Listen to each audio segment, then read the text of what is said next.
In today's YouTube video, we're taking a look at the top 5 meta loadouts you guys should be using. These are my go-tos, and I'll be dropping them 30 and 40 kill gameplay, so hope you guys enjoy. If you do, be sure to give it a like for the algorithm, subscribe with notifications turned on. Shout out to the Noti Gang on screen, and let's hop into this. First gun we're taking a look at here today is going to be the ISO Hemlock. So ISO Hemlock is one of those guns that's kind of creeping its way back in because a lot of people don't want to use some higher recoil ARs like the Cast-Off 762, so you're going back to the ISO Hemlock, and it's actually really good. So first attachment is the Harbinger D20 suppressor. So this is actually really good sound suppression, bullet velocity, damage range, and of course recoil smoothness. The tune on that is going to be a plus 0.99 and a plus 0.65 there on the bottom.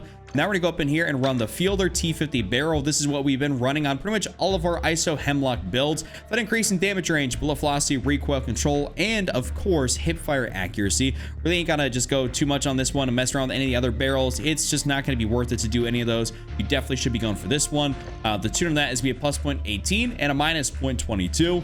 Now we're gonna go down here and run the F-Tac Gripper 56. This is just the tried and true foregrip we run on so many of our assault rifles because it's so incredibly good. It's like the Commando foregrip of this game, except the Commando foregrip is not used all that much, or really almost at all in this game. It's the F-Tac Gripper, so aiming out stability, hip fire accuracy, and recoil stabilization.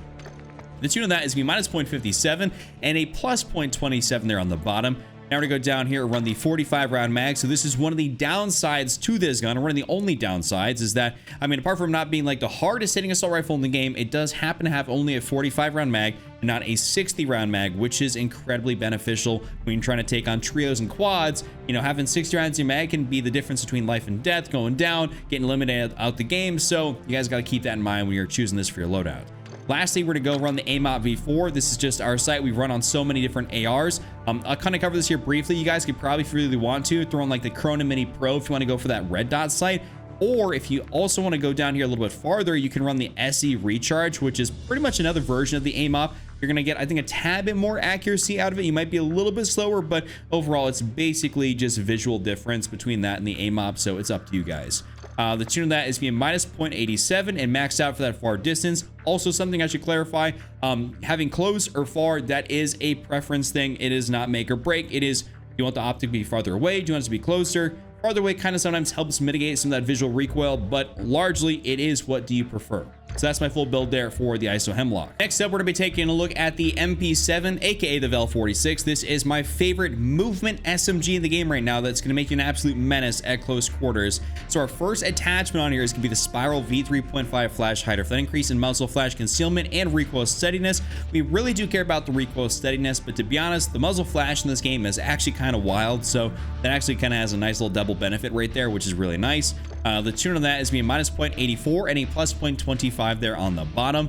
Now we're gonna skip the barrel section, go straight over to the laser, run the VLK Laser 7MW for an increase in aim down sight speed, aiming stability, and of course sprint to fire speed. This is one of those things that we definitely have to run. I have ran the 1MW quickfire laser like I've ran on a bunch of my previous builds, but because this gun is going to have a little bit more recoil, adding that aiming stability in there is definitely going to be beneficial, and it makes this gun more effective. So we definitely want to be running that. The tune on that is being minus 0.34 and a minus 32.90. Now we're gonna go down here and run the 50 round mag. So this is kind of where people kind of debate a little bit on what to be able to run on this thing. And I would say that if you're gonna choose between two options in here, it's gonna be the 50 or the 60, not the 50 or the, you know, the 30. The 30 is kind of what you find in ground loot, which is like okay because it's ground loot, but you definitely don't want to ever have this on your loadout gun. You do get, you know, obviously a pretty big movement, you know, speed bonus, but we're not really trying to go for that. What we're trying to do is have more rounds in our, you know, magazine than we would on like a ground loot weapon and be more mobile. So 50 rounds gives you that plus 10 over stock because the Vel comes with 40, but I do believe 60 is going to slay down a little bit too much, and I don't think you need 60 in this SMG. It's just not really usable, or not, it's not necessarily not usable, but it's just not necessary. So I go for the 50. We're going back here though. Next, we're in the ZLR Combat Grip for the increase in recoil control, because as anyone knows, when you are making guns in this game have high mobility, when they actually have mobility to them, their recoil is just going to skyrocket. It's just going way up for whatever reason. That's kind of how they built this game. So we have to run the ZLR Combat to help us out with that recoil control, and so that's why we got that on there. The tuning is going to be a little bit more for speed though, with a minus 0.32 and a minus 0.17.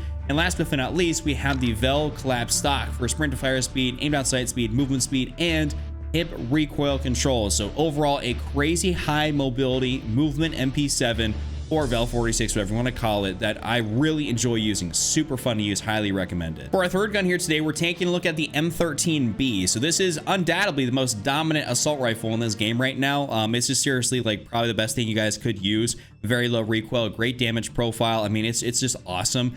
First thing on here is gonna be the Harbinger D20. I'm not gonna explain this one since you guys kind of already know what this thing does.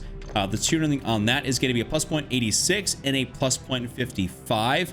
Now we're gonna go up in here and run the 14 Bruin Echelon barrel. So this is the largest barrel for this gun. Damage range increase, bullet velocity, recoil control, and of course hipfire accuracy. Really can't complain. I mean, it's just the best thing you guys can possibly run on this gun. The tune on that is gonna be a +0.40 and a +0.34. Now we're gonna go down here and run the tried and true, like I said before, F-Tap Gripper 56. I mean, it just works great on every gun. It is kind of like the the standard for whenever you're making a long range gun. You want to try the F-Tac gripper first before you go to something else. This is like the Tempest Razorback, which has that DM Proto grip, which is actually way at the very end here. I believe I can probably find it. Actually, I can't. If I'm not mistaken, it doesn't even show up for me down there. But anyways, we're running the F-Tac gripper 56 here on this gun. The tune on that is going to be a +0.67 and a -0.22. For our magazine size, we're gonna go down here, run the 60 round mag as opposed to the 45. This has a high fire rate, so you really have to go for that 60. I mean, I'd recommend even regardless, because you're playing trios and quads most likely. So having those extra rounds of magazine, like I said, can be the difference between life and death, and so I'd definitely recommend that. Lastly, I actually run the SE Recharge on my M13 just because I like how it looks, how it feels, and so I'm just not switching it up. Like, it is one of those things that is personal preference between this and also like the aim out before or anything else like that, or just a red dot sight. I wouldn't really recommend like a red dot sight on this gun. I don't think that's beneficial. The aim op or the SE Recharge feels like it fits it much better, but that's just, my 2 cents right there. The tune on that is gonna be -2.23 and all the way close, because that's how I prefer to have it. So close, far, up to you, but this is my full build here for the M13B. Next up, to kind of pair, also if you want to like make a #1 meta loadout, or the top loadout in the game, you use the M13 and also this gun right here, the Lockman Sub. With this particular build, you're pretty much unstoppable at all ranges. So first attachment here is gonna be the L38 Falcon 226mm barrel, increasing our movement speed and aim down sight speed. This is, by the way, my new and improved build that is just I've been frying with in all my videos here recently. If you guys haven't seen those, go check them out. The tuning on that is going to be -0.13 and a +0.23. Now we're going to go up in here, run the 1MW quickfire laser for that increase in aim down sight speed. I actually have ran the VLK Laser 7MW on this particular build, but I wasn't as big of a fan of it for whatever reason. I just was not liking it. So you guys can run that. You can basically tune it the exact same as the 1MW, but this is what I've been running personally.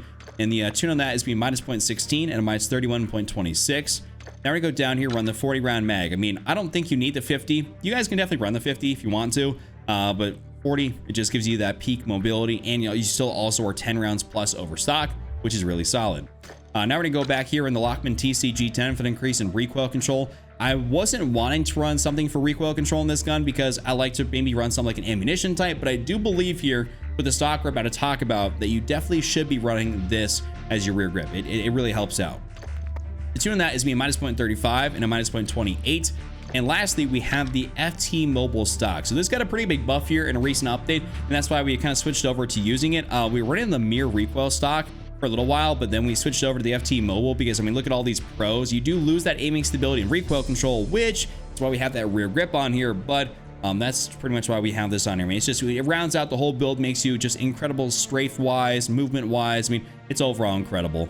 The tune on that is being all they maxed out for that aim down sight speed, and very close to maxed out there on the bottom at a -2.09. So that's my full build there for the Lockman Sub. And last but definitely not least, I want to give you guys an updated build here for the Socken MG38, because I was using this in my no recoil video and I was like, this is incredibly good still. So not sure why more people aren't using it, maybe because they switched over to some ARs, but definitely should try this one out. So Polar Flyer S is our first attachment here for sound suppression, bullet velocity, damage range, and recoil smoothness. The tuning on that is going to be -0.68 and a +0.48. Now we're going to go up in here and run the 20 Bruin Silver Series barrel for an increase in recoil control, bullet velocity, damage range, and hipfire accuracy. This is the biggest barrel in here, so definitely recommend you guys try this out. I mean, this is what's going to make this thing like an actual laser beam, and it's really good. The tune on that is being -0.37 and a +0.27. Now we're gonna go down here, run the Edge 47 grip, aiming idle stability and recoil control. So this actually is probably the best one you guys can use out of all these down here. I don't really recommend to use any of these other ones. They all slow you down a little bit too much or don't exactly do the right job, but this just does it perfectly right here. The tune on that is be a plus 0.28 and a plus 0.15. And lastly, or second to last, we're gonna go back here. My bad. We're on the Stip-40 grip for the increase in recoil control. The tuning is a plus 0.68 and a plus 0.36. And lastly, is the aim out V4, which once again, you could switch out for something probably like the SC recharge. That'd probably be the only other option I'd recommend, not like a red dot. You're not running and gunning. It's not like it's a cast off 7.62 where you can, kind of get pretty close in people's faces where a red dot might be more beneficial. This is an LMG. You're going to be posted up a little bit. You're going to be playing back. You're not like super balls to the wall rushing. So the SC recharge or the aim up is going to be your choice. The tuning is going to be minus 1.55 and maxed out for the far distance. Well, that's my top 5. You guys enjoyed. Give it a like, subscribe, those notifications turned on. Check out one of these other videos on screen. I'll see you guys all next time.